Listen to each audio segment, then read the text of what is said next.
오늘 말씀 한번 볼까요? 요한복음 1장 29절입니다. 요한복음 1장 29절 우리 다 같이 한 목소리로 선포하겠습니다. 시작. 이튿날 요한이 예수께서 자기에게 나오심을 보고 이르되 보라, 세상 죄를 지고 가는 하나님의 어린 양이로다. 아멘. 잠깐 기도하겠습니다. 하나님, 부족한 종, 하나님 보잘것없는 종, 하나님 아무것도 아닌 사람이 하나님 주님께서 이 강단에 세워주셔서 어떤 말을 하실지 하나님 도구로 사용하여 주심을 감사합니다. 하나님 말씀을 전하는 자나 듣는 자나 하나님 그 심령 가운데 말씀의 은사를 주시고 지혜와 계시의 영으로 열어주셔서 하나님 활짝 열어주셔서 하나님의 말씀이 심겨질 수 있도록 100배로 60배로 30배로 열매 맺을 수 있도록 영혼들이 구원받을 수 있도록 인도하여 주시옵소서. 예수님의 이름으로 기도합니다. 아멘. 금일은 6월절 어린 양과 구원자 예수라는 제목으로 여러분들과 이제 말씀을 나누고자 하는데요. 예수님이 정말 구원자이신가? 정말 예수님이 예언된 그분이신가 하는 것을 오늘 이제 니산월 14일로 말씀을 이제 풀기를 원합니다. 아이고야, 니산월 14일이 뭐야? 오늘 은혜 받기 틀렸다. 이렇게 포기하시는 분들이 없길 바랍니다. 별로 어렵지 않아요. 여러분 중학교 정도 수준만 되면 다 알아들을 수 있는 그런 내용이기 때문에 여러분들께서 어렵게 생각하지 마시고 처음부터 포기하지 마시고 우리가 몰랐던 것을 이렇게 한 번 더 알게 되면 새로운 차원의 그 신앙의 단계로 올라가잖아요. 아, 오늘 새로운 것 알게 됐다. 새로운 계시 가운데 은혜 받게 됐다. 이런 기대한 마음으로 여러분들께서 어려워하지 마시고 저를 이렇게 잘 따라오시면 큰 은혜가 있을 줄 믿습니다. 바둑을 잘 두시는 분들은요, 돌 하나를 놓을 때 두 수, 세 수를 내다보면서 논다고 합니다. 그리고 이세돌 같은 천재들은 15수까지도 예측하고 내다보면서 그것들을 이제 본다고 하고요. 때로는 50수 이상 보면서 큰 이런 집을 짓는다고, 설계를 한다고 그렇게 해요. 그런데 만일 어떤 사람이 언제, 어디서, 무엇을, 왜, 어떻게 그것들이 다 예언되었고 계획 속에 있고 우연이 아니라 설계되고 디자인된 그 시간표 안에서 성취하고 있다면 그 사람은 분명히 계획된 사람이고 보내진 사람이고 그리고 그 사람이 하나님으로부터 보냄을 받은 사람이라면 분명히 하나님의 메신저이고 하나님의 구원자일 것입니다. 네, 하나님께서 구원자 예수를 이 땅에 보내신 것도 그냥 어쩌다가 그냥 보내신 것이 아니라 구약의 300번 이상 그분이 오실 거다, 어떻게 태어나실 거다, 어디서 태어나실 거다, 무엇을 하실 거다, 어떻게 왜 행하실 것이다 라는 것을 300번 이상 예언하셨고 예수님의 생애 가운데 그것을 모두 성취하셨다라고 하는 것입니다. 그래서 우연이 아니라 기독교 신앙은 숙명론, 운명론이 아니라 예정론이라고 하는 것은 하나님이 우리를 예정하시고 계획해 주시고 그 선하신 뜻 가운데 우리가 믿음으로 그것들을 취할 때 그것이 우리 것이 된다라고 하는 거예요. 자, 조금 전에 읽었던 성경절에 보라, 세상 죄를 지고 가는 하나님의 어린 양이로다 라고 세례 요한이 선포하고 있습니다. 그러니까 예수님께서 인류의 죄값을 대신해서 지고 가신 그 십자가는 6월절 어린 양 되심을 지금 예정 가운데 구약에 300번 이상 예정된 그 예정 가운데서 행하셨다는 거예요. 아버지의 뜻대로 예수님 모든 걸 행하셨고 아버지에게 들은 것만 말씀하셨어요. 그러니까 모든 것을 하나님의 계획 속에서 행하셨다는 거예요. 그래서 우리가 이제 6월절을 조금 보기를 원하는데 6월절은 우리가 잘 아시다시피 애굽의 10재앙 중에서 이제 마지막 재앙이죠. 장자를 다 이제 장자가 다 죽어야 되는데 어린 양의 이제 피를 바른 그 가정은 죽음의 천사가 넘어갔다고 해서 패스오버 6월절이다 이렇게 되어 있습니다. 여러분 그런데요 6월절이 이때 제정된 게 아니에요. 저거 무슨 또 뚱땅지 같은 소리냐. 자, 유월절이 처음 제정된 거는요 따로 있어요. 자, 그로부터 약 2500년 전에, 그러니까 훨씬 앞서서 창세기까지 거슬러 올라갑니다. 창세기 1장 14절 말씀 우리가 한번 같이 보도록 할게요. 창세기 1장 14절 다 같이 읽을게요. 시작.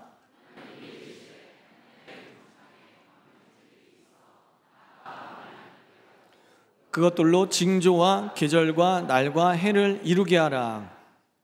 자, 여기 보면은 하나님께서 창조 사역 가운데 넷째 날입니다.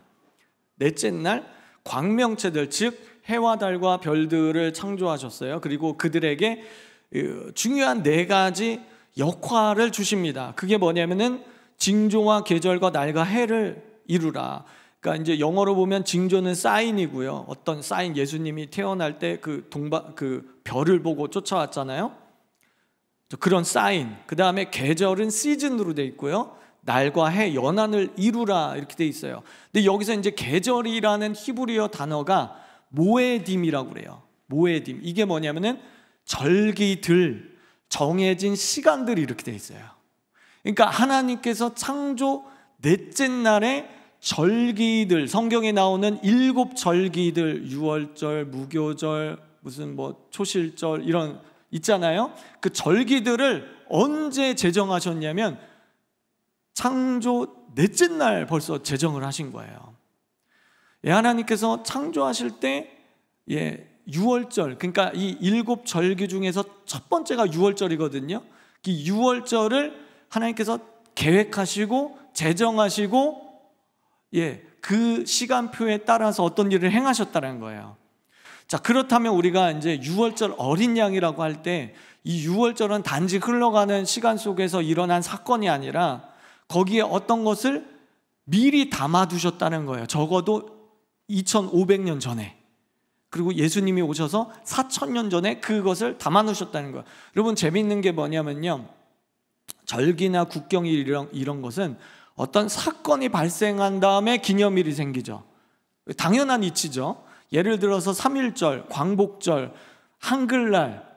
그러니까 그 사건이 일어나고 그것을 기억하고 기념하기 위해서 절기를 만들어요. 맞죠? 근데 이 모에딤, 그러니까 창조 넷째 날 이 계절, 시즌, 모에딤, 정해진 시간이라고 하는 것은요 거꾸로 해요. 신기하죠? 하나님이 그 날을 먼저 정해놓고 그 정해놓은 시간표 안에서 어떤 사건이 일어나요. 그러니까 그 사건은 예언적인 사건인 거죠.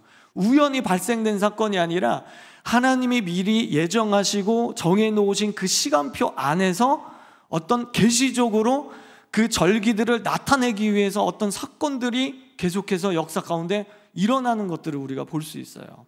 여러분, 바둑알 하나도 계획 없이 두지 않잖아요. 다 생각하고 두잖아요. 하물며 하나님께서 하나님의 아들 유월절 어린 양을 보내실 때 그 유월절의 시간에 따라서 계획 안에서 어떤 사건들을 예수님을 통해서 이루셨다라고 하는 거예요.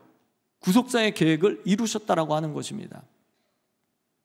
여러분, 그래서 세상에서는 예수님을 기독교라고 하는 하나의 종교로 그렇게 만들어놨고 예수님을 단지 4대 성인 중에 한 사람으로 만들어놨지만 하나님이 보내신 구원자라는 것을 우리가 확실히 알 수 있도록 하나님께서 그 시간표, 어떤 계획적인 그 시간표, 정해진 시간, 모에딤에 따라서 예수님의 삶을 살아가도록 그렇게 하셨다는 거예요. 그래서 오늘 저는 이것을 여러분들과 함께 나누고 풀기를 원해요.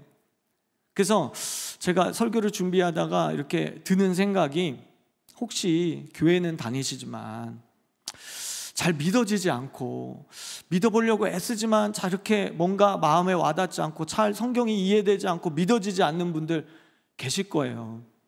제 마음은 여기 다수가 계시지만 그분들과 1대1로 이렇게 조용한 카페에서 만나서 성경을 딱 펴놓고 이 계획된 예수, 구원자 예수를 유월절 어린 양과 함께 이렇게 풀어드리고 싶고 소개해드리고 싶은 그런 마음으로 제가 이 강단에 오늘 섰습니다.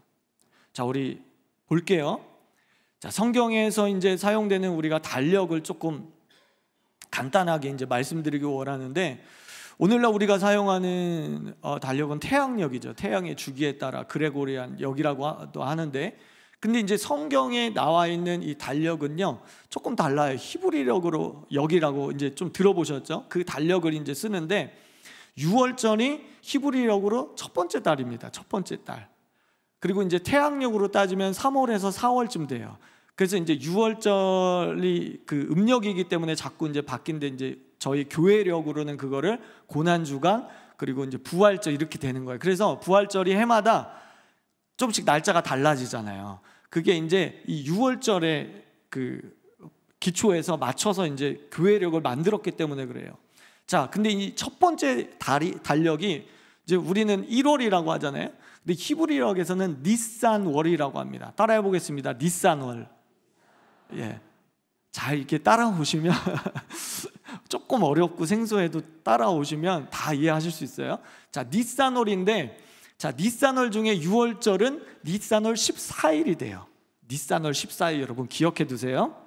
자, 6월절 예배를 드릴 때 가장 중요한 게 뭘까요? 우리가 하나님 앞에 나아갈 때, 구약시대 하나님 앞에 나아갈 때 제일 중요한 게 희생 제물입니다. 제물이 없이 예배 드릴 수가 없는 거예요. 그래서 어린 양이 가장 중요한 건데, 6월절이 되면 이제 죄사함을 받기 위해서 어린 양을 잡습니다. 잡을 때 가족 단위로 잡아요. 가족 단위로 6월절 어린 양을 잡아요. 그래서 흠없는 그 수컷 어린 양을 잡아서 피를 문설주와 임방에 바르고 살과 내장을 구워서 맛자라고 하는 무교병 떡과 함께 쓴나물과 함께 곁들여서 먹습니다. 자, 특이한 점은 이 6월절 어린 양을 닷새 전에, 그러니까 6월절이 니산월 14일이니까 닷새 전이면 니산월 10일이 되는 거예요. 목사님 9일이 아니고 왜 10일입니까? 그런 분들은 회개하셔야 돼요. 산수가 잘 안 10, 11, 12, 14, 10, 11, 12, 13, 14. 제가 회개해야 되겠네. 자, 5일이잖아요. 그죠? 10, 11, 12, 13, 14. 그쵸? 자, 5일 전, 그러니까 니산월 10일 날, 첫째 달 10일 날 이제 그 양을 잡을 그 양을 선택하는 거예요. 자, 어떤 녀석이 잘생겼나, 어떤 녀석이 거룩한가, 흠이 없는가, 점이 없는가, 그런 것을 꼼꼼히 살펴보고 딱 선택을 합니다. 자, 출애굽기 12장 3절로 가볼게요. 출애굽기 12장 3절 다 같이요. 시작. 너희는 이스라엘 온 회중에게 말하여 이르라.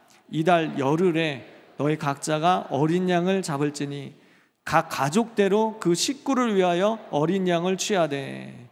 예, 밑줄 친 글씨 이달 열흘, 그러니까 이달 첫째 달 니산월 10일에 너희 각자가 6월절에 잡을 양을 잡아라. 그러니까 선택하라는 거예요.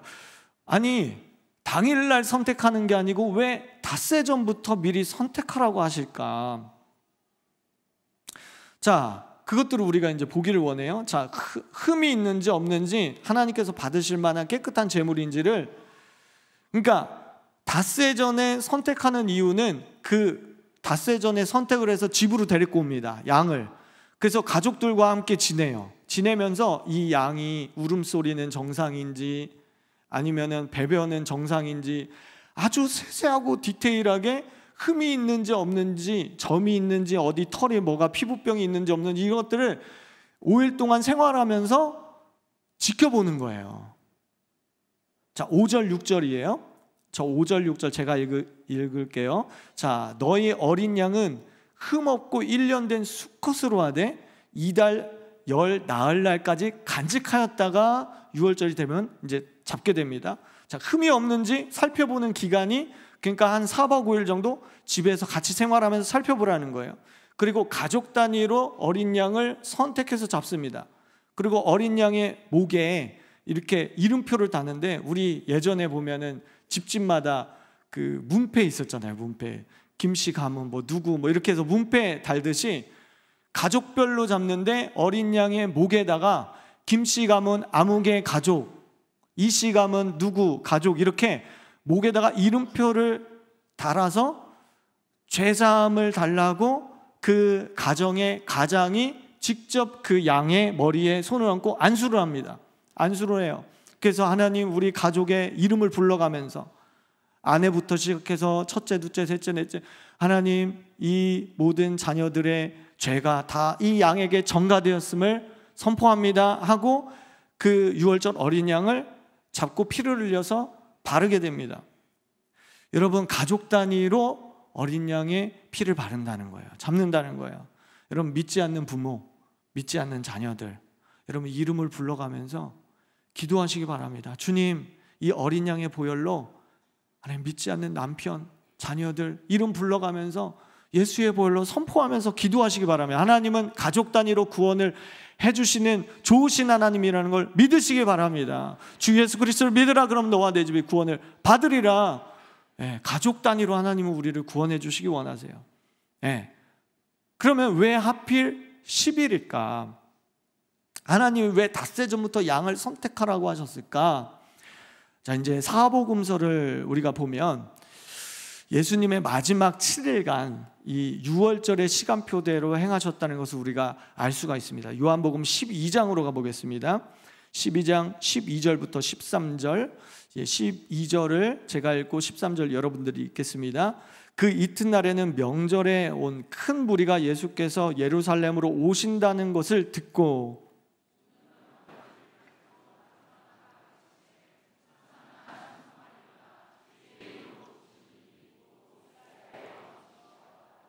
자, 여기서 이제 명절이라는 것은 유월절을 뜻하고요. 자, 그리고 예수님께서 이제 찬양을 받으시면서 입성하시는데 이때가 유월절 닷새 전이에요. 딱 니산월 10일입니다. 그러니까 이제 유월절 어린 양을 가족 단위로 집에서 잘 이게 니산월 10일에 선택해서 집에서 잘 살펴보는 그 기간, 시작하는 니산월 10일 날 예수님이 예루살렘 성전에 입성하셨다는 거예요. 뭐하러? 유월절 어린 양이 되기 위해서 입성하셨다는 거예요. 그래서 이제 유월절 어린 양은 가족 단위로 이제 집에서 잡는데, 솔로몬 성전이 완공된 후에는 성전에서 이제 잡게 됩니다. 성전에서 대제사장들이 유월절 어린 양을 잡는데, 제사장들이 이제 흠없는 어린 양들을 선택해서 예루살렘에는 문들이 많이 있습니다. 뭐 미문도 있고 뭐 여러 가지 문이 있는데 그 중에 양문이 있어요. 그 제사 지내는 양들만 왔다 갔다 하는 양문이라는 그 문을 통해서 이 유월절 어린 양들을 이끌고, 양떼들을 이끌고 그 양문으로 통해서 예루살렘 성전으로 들어가는 거예요. 그 들어가는 그날이 니산월 10일이에요. 그리고 그때 들어가면서 시편 118편의 노래를 부릅니다. 시편 118편, 이 118편은 119편 말씀장 앞에 딱 붙어가지고 어린 양이 하나님의 성전으로 들어가는 것을 노래하고 찬양하는 계시적인 찬양인데요. 그 찬양을 하면서 예루살렘 성전으로 이 어린 양들을 끌고 들어간다는 거예요. 여러분, 그날, 그러니까 유월절 닷새 전 니산월 10일 날 시편 118편을 노래하면서 양떼들을 거느리고 입성하는 그날 누가 들어가셨다고요? 예수님께서 호산나 찬송하리로다 찬양을 받으시면서 예루살렘 성전에 입성하신 날이 바로 그날이라는 거예요. 여러분, 바리새인들이 예수님께 저들을 책망하소서 그러니까 예수님이 이 사람들이 외치지 않으면 돌들이 외치리라. 그러니까 시편 118편의 예언을 성취해야만 하기 때문에 이들이 찬양하지 않으면 돌들이라도 찬양해서 그 예언된 말씀을 성취하리라 라고 말씀하신 거예요. 여러분, 성전에 제사할 양들은 베들레헴에서 키웠다고 합니다. 베들레헴에서. 왜냐하면 그 예루살렘은 이제 가보신 분들 알겠지만 거의 1000m 되는 산 꼭대기에 도시가 있어요. 산악지대이기 때문에 양들을 이렇게 기를 수가 없습니다. 그래서 다윗의 고향이기도 하고 예수님이 태어나신 베들레헴에 양들을 기르는 거예요. 길러가지고 거기서 이제 양들을 양문으로 데리고 와서 예루살렘 성전으로 들어갑니다. 그러니까 예수님이 오시기 전까지 왜 6월절 닷새 전부터 니산월 10일부터 양을 잡을 그 양을 선택하라고 하셨는지 몰랐다는 거예요. 왜 양들이 양문을 통과해서 시편 118편을 노래하면서 그 양문을 통과하고 예루살렘 성전으로 들어가는지 예수님이 오셔서 성취하시기 전까지는 아무도 몰랐다는 거예요. 왜 베들레헴에서 양떼를 키웠는지 수천 년 동안 가려져 있었다는 거예요. 예수님이 오셔서 이 모든 것을 감추어졌던 것들을 드러내시고 예언을 성취하셨다는 거예요. 마치 하늘 보좌에 그 인을 뗄 수 있는 분은 예수님밖에 없었듯이 예수님께서 이 모든 것을 6월절 어린 양으로서 오시고 구원자 예수로서 이 땅에 오셨다라는 것을 말씀해 주고 있습니다.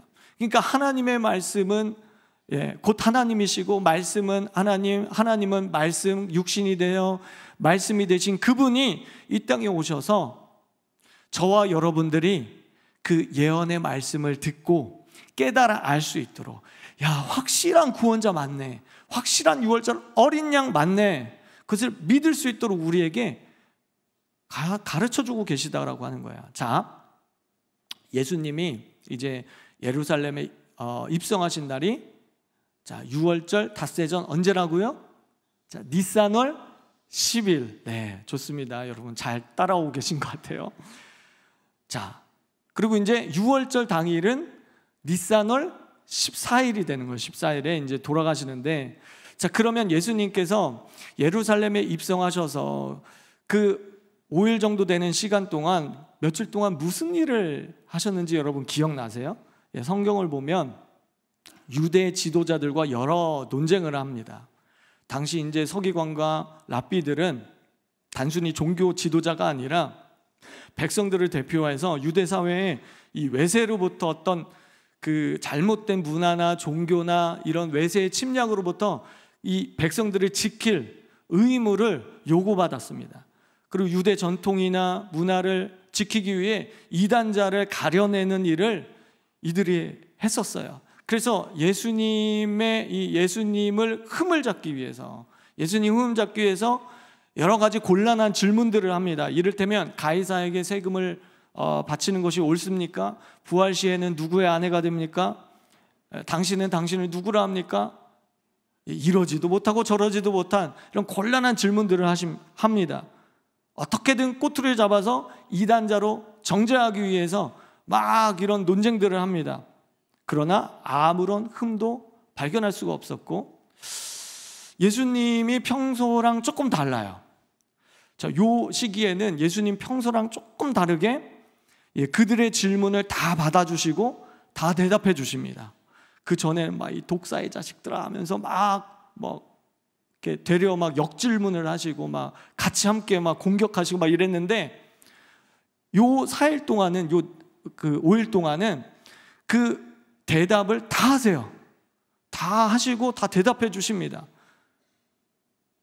그리고 이제 흠을 잡지 못하니까 종교인들이 예수님을 죽이려고 모의를 합니다. 자, 누가복음 19장 47절입니다. 자, 거기 보니까 우리 다 같이 읽겠습니다. 시작. 예수께서 날마다 성전에서 가르치시니 대제사장들과 서기관들과 백성의 지도자들이 그를 죽이려고 꾀하되. 자, 예루살렘에 입성하신 니산월 10일부터 14일 사이에 날마다 예수님이 베다니와 성전을 왔다 갔다 하시면서 성전에서 날마다 가르치셨다라고 여기 말씀하고 있고요. 그리고 질문 공세를 받으셨습니다. 그리고 흠 잡을 것이 없자 그들이 이제 예수님을 죽이기로 합니다. 결정을 해요. 자, 여러분 보세요. 6월절에 잡을 수컷 어린 양을 니산월 10일 날 선택한다고 그랬죠. 선택해서 닷새 동안 이 어린 양을 관찰합니다. 흠이 있는지 없는지 관찰하는 거예요. 자, 여러분, 예수님이 평소와 다르게 그들의 질문에 다 대답을 해주신 것은 흠 없는, 죄 없는 어린 양 되심을 지금 입증하는 행동인 거예요. 예언적인 행동을 지금 하시는 거예요.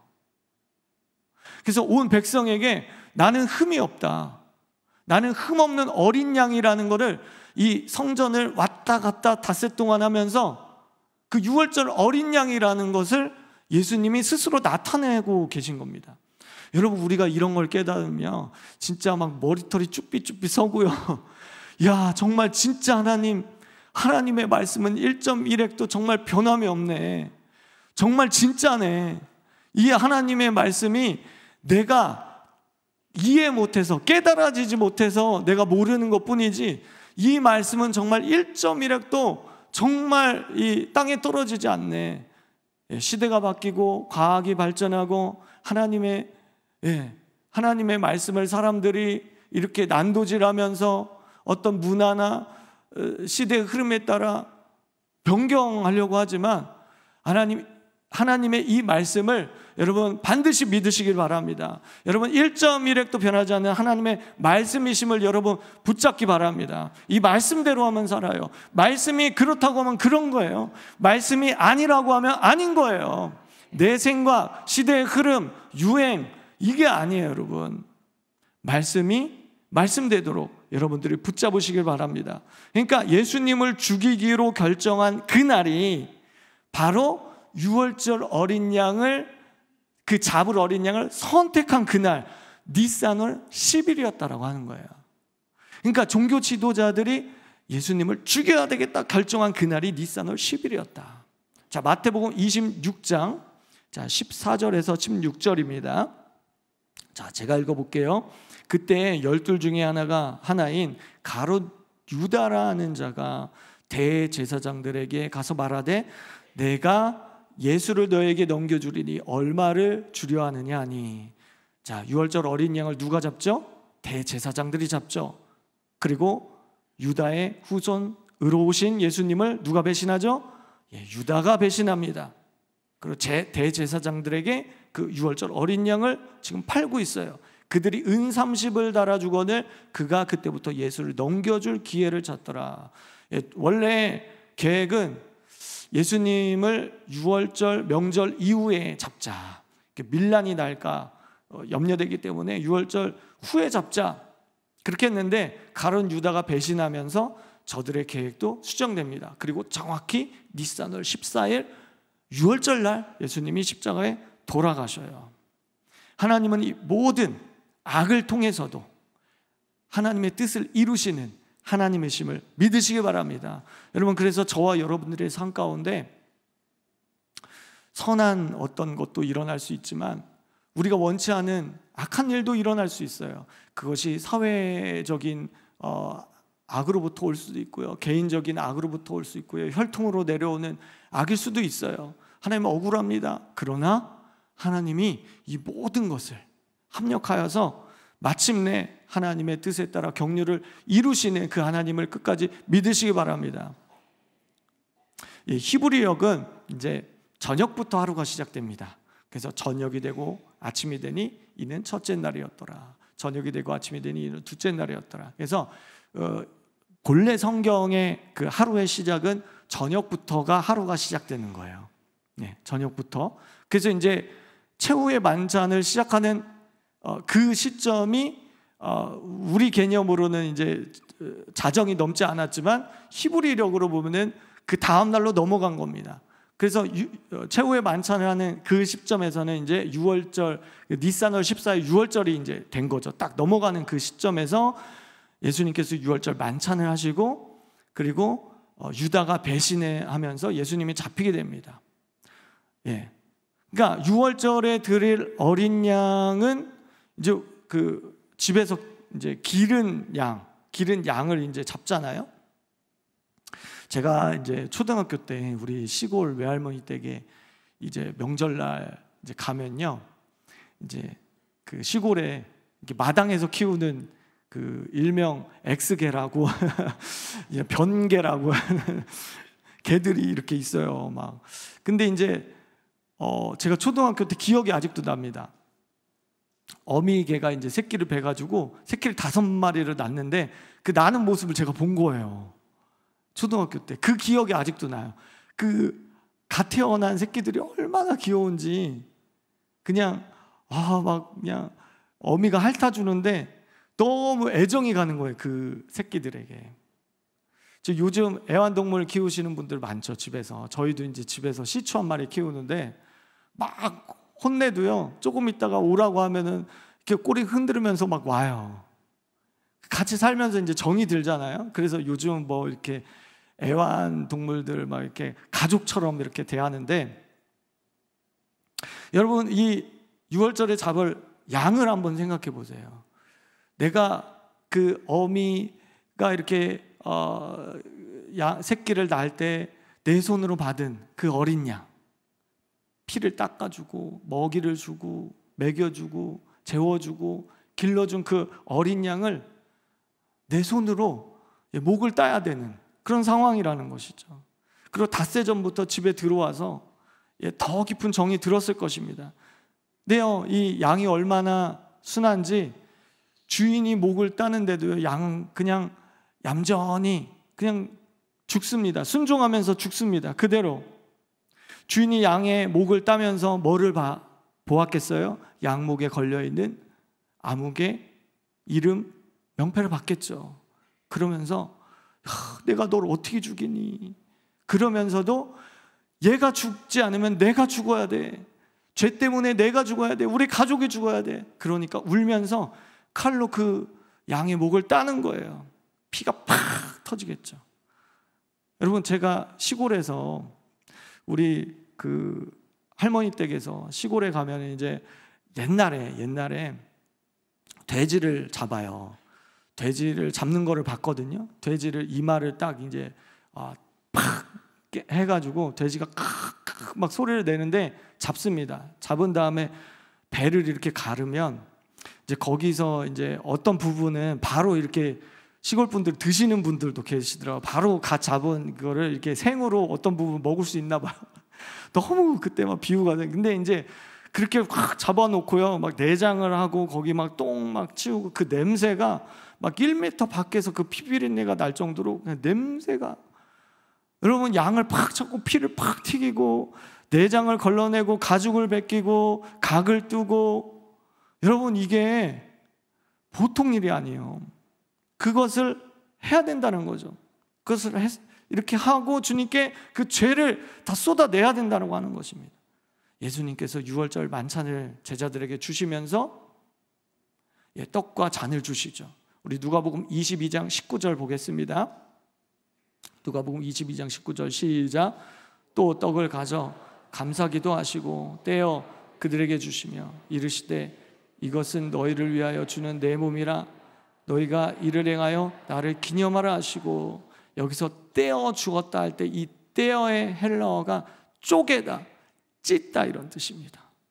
양을 잡을 때 가죽을 벗기고 쪼개고 찢는 거죠. 예수님의 몸이 십자가 위에서 어린 양이 쪼개지는 것처럼 쪼개졌다라고 하는 거예요. 그리고 예수님은 그 떡을 쪼개서 제자들에게 주십니다. 쪼개서 주십니다. 한 사람 한 사람씩 쪼개서 내 몸을 쪼개야 된다. 쪼개 주시는 거예요. 자, 누가복음 22장 20절입니다.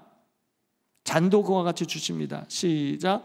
저녁 먹은 후에 잔도 그와 같이 하여 이르시되 이 잔은 내 피로 세우는 새 언약이니 곧 너희를 위하여 붓는 것이라. 여기 붓는다는 표현은 어린 양을 잡아서 피를 받아서 제단에 붓습니다.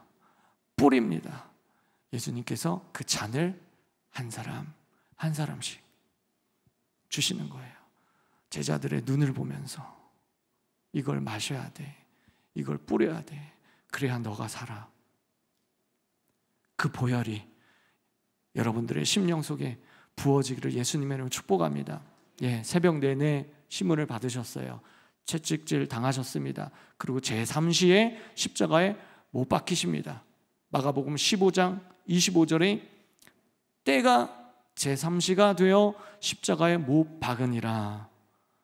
어린 양 제단에, 어린 양을 제단에 뿔에 이렇게 매놓고 있다가 5, 4, 3, 2, 1 땡 3시가 되면, 오전 9시가 되면 아침 예배 드리는 시간입니다. 그때 양을 끌어다가 정확히 제3시에 그 어린 양을 잡습니다.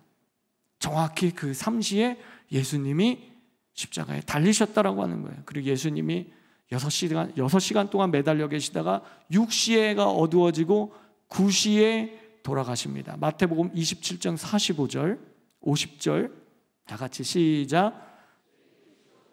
온 땅에 어둠이 임하여 9시까지 계속되더니 예수께서 다시 크게 소리를 지르시고 영원히 떠나시니라.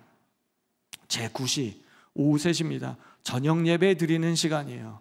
히브리인들은 아침 저녁 제3시 제9시에 2번 예배를 드렸습니다. 정확히 그 예배 드리는 그 시간에 달리시고 정확히 그 시간에 돌아가셨습니다. 예수님이 돌아가시기 전에 마지막 한마디 다 이루었다 선포하시고 고개를 떨구셨습니다. 온 인류를 위한 유월절 어린 양으로서 내 사명을 다 이루었다. 구약의 300가지 예언된 그 말씀을 내가 다 이루었다 하면서 고개를 떨구십니다.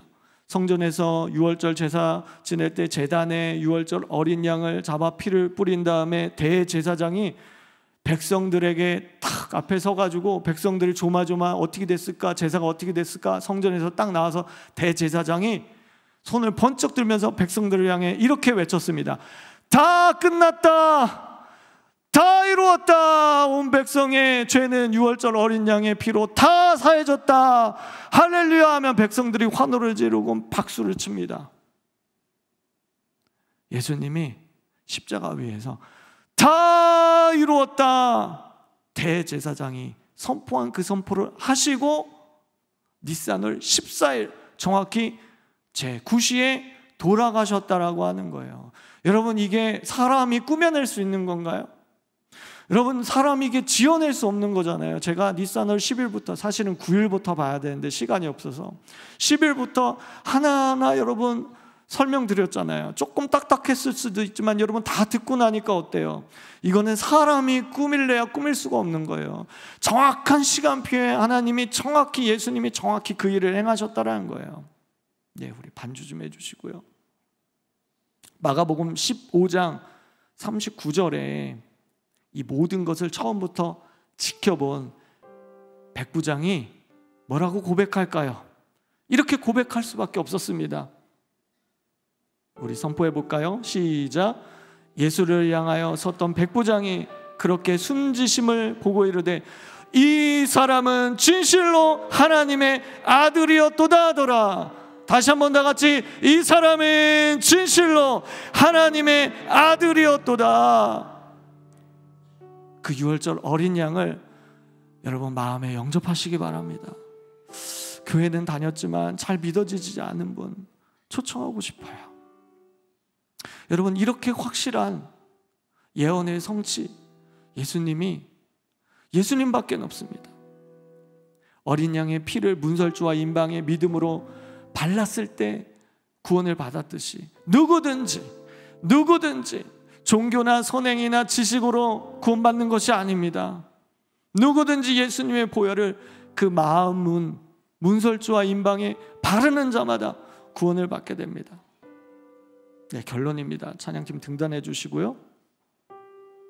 유월절 어린 양을 잡을 때 가족 단위로 잡는다고 했고요. 그리고 가족의 이름의 패를 그 목에 걸었다고 그랬습니다. 예수님이 십자가에 달리셨을 때 십자가에 또 다른 패가 달렸어요. 유대인의 왕이라는 그 패가 달린 거예요. 요한복음 19장 19절 읽어보겠습니다. 시작. 빌라도가 패를 써서 십자가에 붙이니 나사렛 예수 유대인의 왕이라 기록하였더라. 예, 여러분 히브리어는 왼쪽에서부터 오른쪽으로 읽는데요. 나사렛 예수 유대인의 왕. 예, 그리고 여기 보시는 것처럼 이제 동그라미 친 첫 글자를 조합하면요, 나사렛 예수 유대인의 왕, 이 히브리어 글자의 첫 글자를 조합하면 이게 어떤 단어냐면 이것이 하나님의 성호인 여호와가 됩니다. 여호와가 돼요.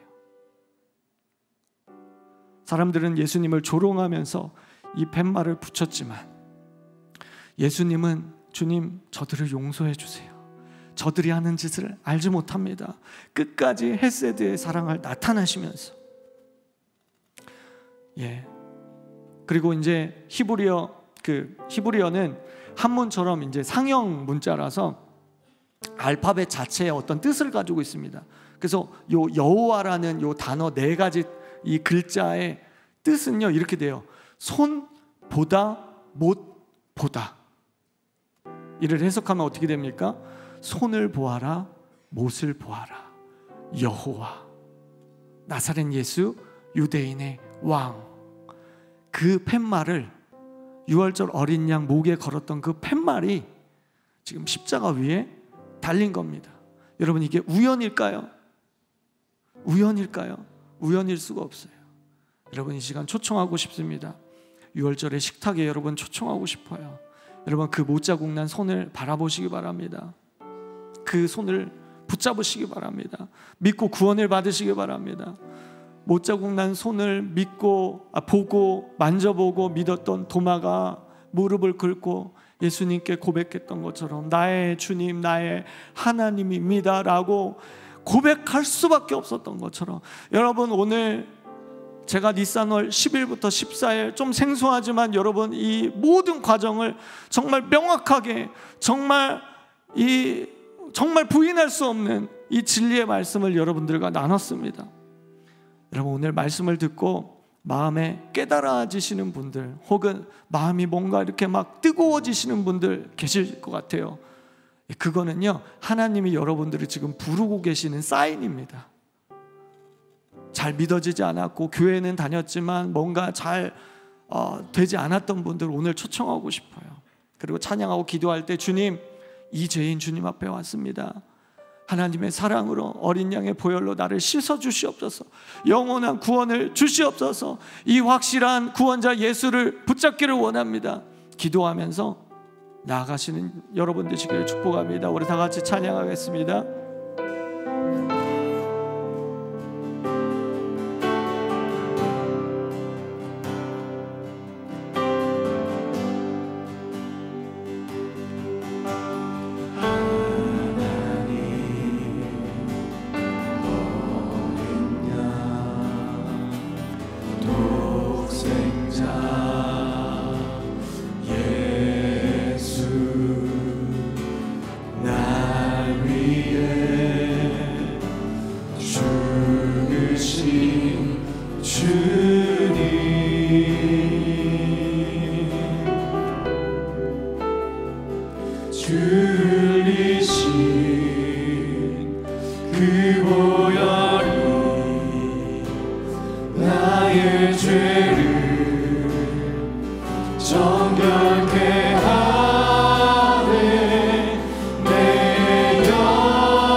가족들을 위해서 기도하시기 바랍니다.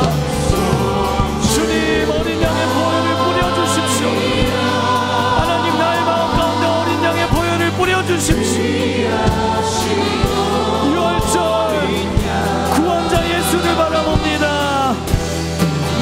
그 못 잡는 손을 바라봅니다.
감사합니다.